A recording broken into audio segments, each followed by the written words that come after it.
శోభాని చంపింది అపూర్వ అని శరత్చంద్రకి అనుమానం రావడంతో ఎలాగైనా ఆ అనుమానం పోగొట్టాలని ప్లాన్ చేస్తుంది అపూర్వ.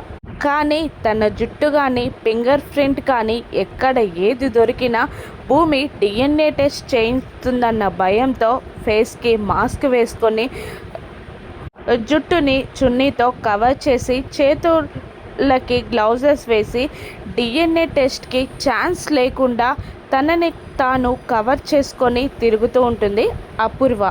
శరత్చంద్రతో ప్లాన్ ప్రకారం ఇలా అంటూ ఉంటుంది అపూర్వ, బావా నేను అక్కని చంపానని నువ్వు నాపై అనుమానపడ్డావు.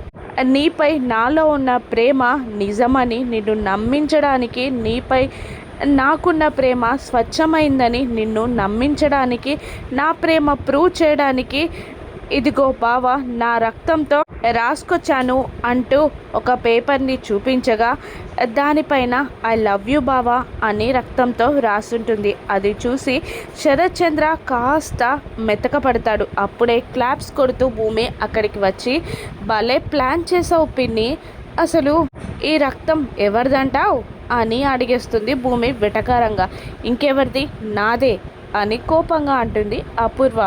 మరి గాయం ఎక్కడ చేసుకున్నావు, ఎక్కడ కోసుకున్నావు పిన్ని అని భూమి అడగగానే గ్లౌజెస్తో కవర్ చేశానంటుంది అపూర్వ. ఇది చూపించు అని అపూర్వ గ్లౌస్ని కిందికి లాగేస్తుంది.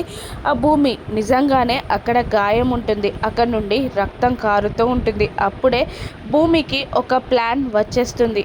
అపూర్వ కట్ అయిన చేతి నుండి రక్తం కారుతూ ఉండగా తన చేతులతో ఆ రక్తాన్ని తుడుస్తున్నట్టు తన చేతులకి ఆ రక్తాన్ని అంటించుకుంటుంది భూమి. అమ్మా అని అపూర్వ అరవగానే భూమి సారీ పిన్ని అంటూ దూరం జరుగుతుంది. ఐ లవ్ యూ బావా అని రాయడంతో శరత్చంద్ర మెత్తబడతాడు. భూమి అక్కడ నుండి వెళ్ళిపోతుంది. చెర్రీకి తన చేతికున్న ఆ రక్తాన్ని ఒక కాటన్కి తుడిచేసి, ఇదే మనకి కావలసిన బ్లడ్, దీంతో మనం డిఎన్ఏ టెస్ట్ చేయించవచ్చు అని అంటూ ఉంటుంది భూమి చెర్రీతో. అక్కడ నుండి డిఎన్ఏ టెస్ట్ చేయించడానికి వెళ్ళిపోతుంది భూమి. ఏ డిఎన్ఏ టెస్ట్ అయినా మ్యాచ్ అవుతుందా, అపూర్వే దోషి అని తేలుతుందా, రాను ఎపిసోడ్స్లో చూద్దాం. Thank you for watching.